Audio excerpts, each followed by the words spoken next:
As we continue through page 12, you find a section at the bottom that talks about guitar tabs or tablature. And tablature is absolutely amazing because most of the songs that you might want to learn to play, if you find sheet music to play those songs with the notes and or the chords, you're probably going to have to pay a lot of money. $5, $6 a song in some cases.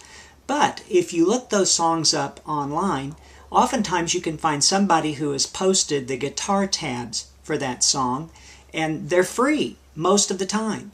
And if you try to find books of your favorite artists or bands, oftentimes they'll include tabs and notes. So it's important that you learn how to read guitar tabs. It'll just make it easier to learn the songs that you want to learn. On page 12 you see a picture that describes it. I want you to take time to slowly and carefully read that. In this video I just want to explain it and give you a couple of other pointers. Tabs were really confusing for me at first since I learned how to read music first. Coming to the guitar and playing guitar tabs after I already knew how to read the notes was a little bit confusing. It probably will work just the opposite for you if you've never read notes. Tabs are much simpler and easier to play by. It works with a number system. The most important thing to recognize when you're looking at tabs is that it's 6 lines, 6 horizontal lines. It looks a lot like the music staff, but there's one extra line. And they very seldom ever put a treble clef sign or a clef sign on tab. Generally what you just have is the abbreviation for guitar tablature with just the TAB. And sometimes you don't have anything there at the beginning of the tabs. And so it's just a matter of counting the lines and make sure you're talking about 6 lines because each line represents a string of the guitar.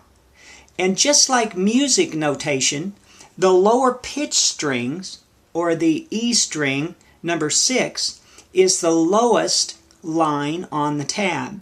Whereas the first E string, number 1, the highest pitch, think in terms of pitch, high pitch, low pitch. String number 1, that E string is the top line of tab.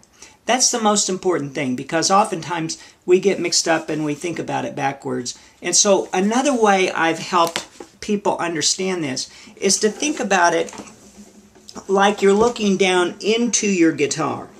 The 6 lines of tab represent the 6 strings of your guitar. The one that is closest to you is the string number 6, the big E string. It's the lowest pitch one.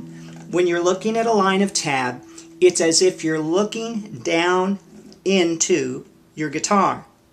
Once you get that figured out, once you know the direction to read the tabs, it's fairly simple. Because if you have a number 1 on the top string, the first string, number 6, that means you just push down the first fret on the high E string, just like that. You don't even have to know what note it is or what the letter it is to play the tab, and that's what makes it simpler. If you have a number 3 on that high E string, you count up 3. You would push down right there on the 3rd fret on the first string. If you're looking at the very bottom line of tab and it had a 4, well, guess what you would do? You go to the biggest string of all, string E number 6, and you'd count up to 4. 1, 2, 3, 4. That would be the 4th fret on the 6th string. It works the same for all the strings in between. Whatever the line is tells you what string it is. What the number tells you is which fret to push down on that string. And so you'll find that in music that uses guitar tab, you'll oftentimes have 1 or more fingers to push down. If they're stacked right on top of each other, that means it's a chord, and you play them all at the same time. So that's the overview.